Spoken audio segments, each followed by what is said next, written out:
Long ago, in a time far before our own, humans no longer had reign of the earth. The world rose up and smothered them.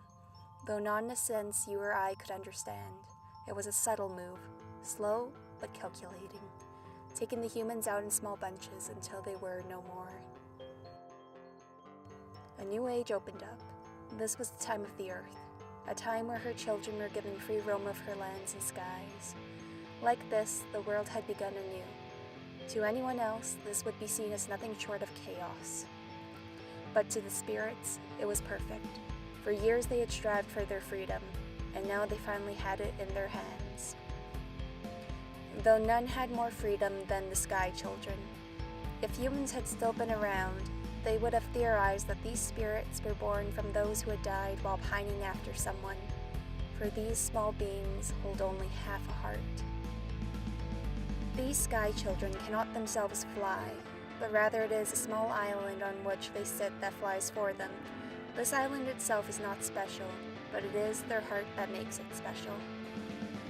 The child infuses its heart with the island, making them one, after which they are quick to take to the skies. But loneliness is quick to creep upon these souls. If they cannot find another, depression will set in and their heart will die. Luckily, most find their other half within the first year and avoid such a terrible fate. Though, even if they survive the initial meeting, many dangers lurk in wait. The Sky Children are not the only spirits to roam their skies. Here, there were spirits who, by nature, were unpredictable and dangerous. They were a constant in this world. An unlucky pair ran into such a being one night. The day was beautiful, the winds rolled calmly as they drifted through the sky without worry. These two were a cheerful pair, never truly run into much trouble. Her name was Sarah. She was the younger of the two. She had found her other half just as loneliness began to set in. It was a close call, but Sarah had always known herself to be lucky.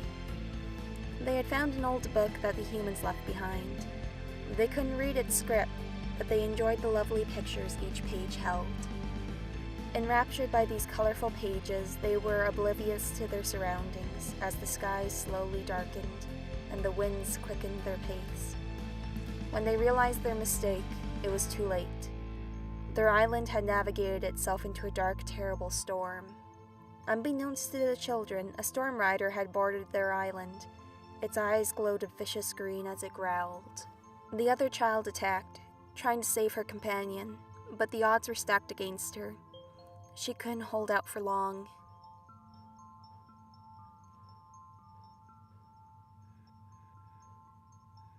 Sarah lay there for a time, trapped in her unconscious mind. Eventually her eyes fluttered open and she woke with a start. She was numb. Without her heart, she couldn't feel anything. She needed to find Rebecca. She needed to find her heart. What had happened? She needed to know.